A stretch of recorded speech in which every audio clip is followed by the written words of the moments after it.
BJP means Bengal में जीत पक्की। ऐसा क्यों, जरा सुनिए। भाइयों बहनों, 4 मई को सुबह काउंटिंग चालू होगी। 8 बजे बैलेट बॉक्स खुलना शुरू होगा। 9 बजे पहला राउंड, 10 बजे दूसरा राउंड, 1 बजे काउंटिंग समाप्त और बीबी दीदी टाटा गुड बाय। क्या बोला तूने? नेशन वॉन्ट्स टू नो आखिर बीजेपी जीत कैसे रही है। बात तो सही है, जबकि सब उसको गालियां दे रहे हैं तो वोट दे कौन रहा है? ये कैसे हो गया? ज्ञानेश कुमार।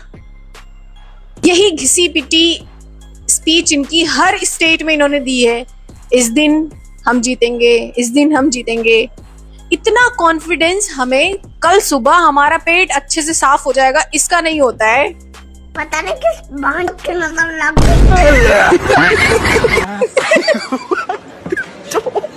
तो मतलब इनको कैसे हो जाता है कि हम ही जीतेंगे।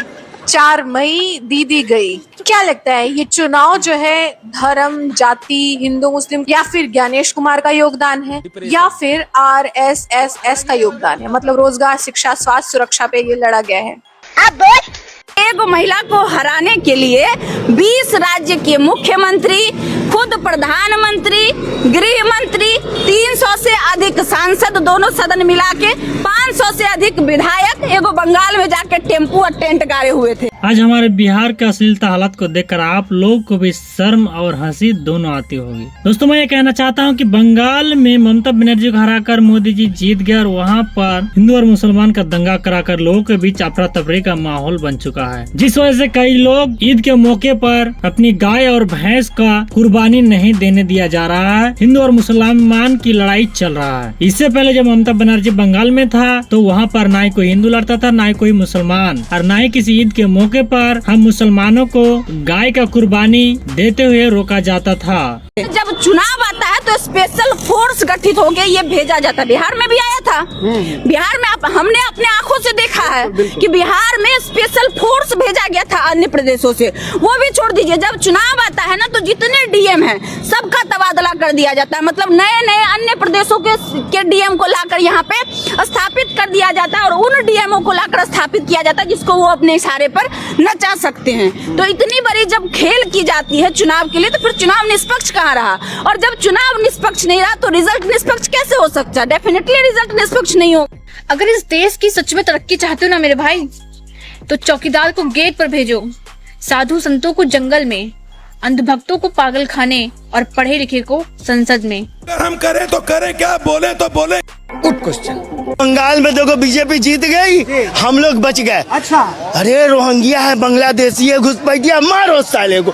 बच गए भैया। मुसलमान बहुत खुशी, बहुत सुरक्षित बंगाल में बीजेपी के जीतने से। अब भैया इनके मुंह में टेप तो लग जाएगा कि ये रोहिंग्या, बांग्लादेशी, घुसपैठ का नाम नहीं लेंगे कम से कम। इतना तो फायदा मुसलमानों का होगा। अरे बाप रे, ये तो धोती खोल रहा है। बार बंगाल की कुर्सी पर बैठा दीजिए, गैस, पेट्रोल, मांस, मछली, दाल, तेल सब सस्ता कर देंगे। जो कहिएगा वही करेंगे प्रभु। तो चलिए शुरू करते हैं। मालिक गैस बहुत महंगा, मालिक तेल बहुत महंगा, मालिक पेट्रोल सस्ता कर दीजिए, मालिक रोजगार दे दीजिए,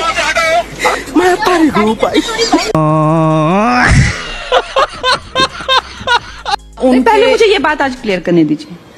जब हमें आजादी मिली तो the first prime minister of India Subhash Chandra Bose, वो कहाँ गए? भाई यहाँ पे क्या हो रहा भाई? वो तो प्राइम मिनिस्टर नहीं थे। अब सभी पार्टियों से निवेदन है कि कम से कम मेंबर ऑफ पार्लियामेंट जो है ना वो पढ़ा लिखा ढूंढ के लाइए। कम से कम उसे पता हो अपने देश के बारे में कि देश में फर्स्ट प्राइम मिनिस्टर कौन था, प्रेसिडेंट कौन था, आज़ादी की लड़ाई कैसे हुई थी, अंग्रेज कब आए थे, क्या क्या उन्होंने बनाया, अभी देश में जनता के पास क्या क्या नहीं है। वैसे प्रेजेंट की बात करने वाला आए तो ज़्यादा अच्छा है, लेकिन जब उसको इतिहास पता होगा तभी तो वो प्रेजेंट पे काम कर पाएगा, नहीं तो वो तो हवा में ही बात करेगा कि 2014 में हम आज़ाद हुए थे। तो प्लीज़ सभी पार्टियों से निवेदन है कि महिलाओं को आरक्षण मिलने वाला है और 275 के करीब सीटें हो जाएंगी 2029 तक महिलाओं के लिए। तो कृपया करके पढ़ी लिखी, जिसको जानकारी हो, पता हो कि जनता के मुद्दे क्या हैं, क्या उठाना है, ऐसी महिलाओं को सीट दीजिएगा कृपया करके। ये जो सामने बैठी हैं इनके जैसी महिलाएं मत लाइएगा जिन्हें 2014 के बाद आज़ादी मिली हो। सिस्टम पार देंगे। अगर वो मोदी बंगाल में आएगा पहले हिंदू और मुसलमान को लड़वाएगा, जो दीदी आज तक नहीं किया है। वेस्ट बंगाल में कभी भी मोदी नहीं आएगा। हम लोग दीदी को ही जिताएंगे। बंगाल में भी पब्लिक को पता है अगर मोदी जीत गया तो हिंदू मुस्लिम करके बंगाल में भी लड़ाएगा। तो इसीलिए सब ठान के रखे हैं कि हम ममता दीदी को ही जिताएंगे। तो हम भी आप लोग को यही कहना चाहती हूँ, ममता दीदी को ही जिताइएगा, मोदी को मत आने दीजिएगा, नहीं तो बिहार वाला हाल हो जाएगा। ठीक ना? लाख वोट मुझे लाखों वोट मिलता है, मेरा 1-1.5 लाख वोट मेरी धर्म पत्नी लेके आती है और मैं उनके पैर छूता हूँ। इसकी पत्नी लाखों वोट लेके आती है, इसीलिए इसको पैर छूना पड़ता है पत्नी का। लाखों वोट जो लेके आती है, इसीलिए यही बात खेसारी भैया बोले थे कि हम अपना पत्नी को घर में पत्नी मानता हूँ और बाहर में बहन के नजर से देखता हूँ। तो यही भरवा लोग को कस के दीवाना में मिर्ची लग गया। तुमसे तो कई गुना बढ़िया है खेसारी भैया को पत्नी का पैर नहीं छूना पड़ता है वोट के लिए, लेकिन तुम लोग को वोट के लिए तो पत्नी का पैर छूना पड़ता है। ये क्या है?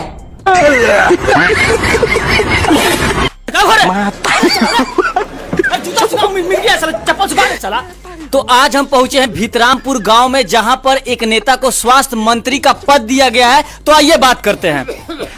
बहुत बहुत शुभकामनाएं, आप स्वास्थ्य मंत्री बने, कैसे हैं? क्या कोई दिक्कत कहा है जी?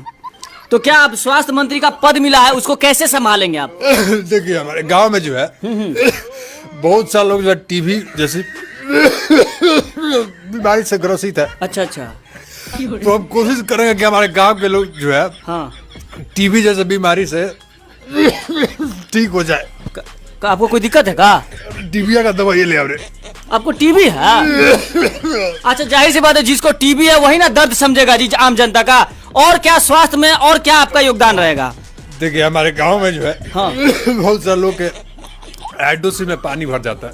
अच्छा अच्छा, हाइड्रोसिल में पानी भर जाता है। हाँ, तो वो जो पानी हम अपने गांव के लोग का जो है हाइड्रोसिल जो पानी निकलेगा, उस पानी को निकाल के एक वाटर पार्क बनाने का हम प्लान सोचे हैं। अच्छा, हाइड्रोसिल के पानी से वाटर पार्क बने? क्या कुछ दिक्कत है का? हमारे पानी भर गया है। अच्छा, हाइड्रोसिल में पानी भर गया है।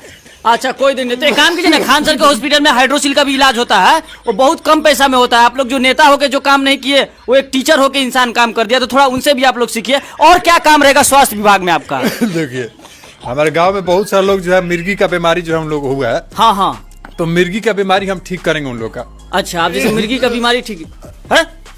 और क्या हो रहा है? जूता चप्पल सुखा रहे साला। तो जैसा कि आप देख रहे हैं, यहाँ पर जो है मिर्गी आ गया है। अब क्या हम बताएं, गांव का एक ऐसा नेता जिनको 10 तरह का बीमारी है और इनको स्वास्थ्य मंत्री बना दिया गया है। एक बात कहें, हमारे गांव के लोग अगर गुजरात और पंजाब में जो है अगर मार खाते हैं तो हम लोग डिजर्व करते हैं यार। ऐसे ऐसे नेता को जब हम मंत्री पद स्वास्थ्य मंत्री बनाएंगे तो हमारे गाँव का क्या होगा, हमारे समाज का क्या होगा यार?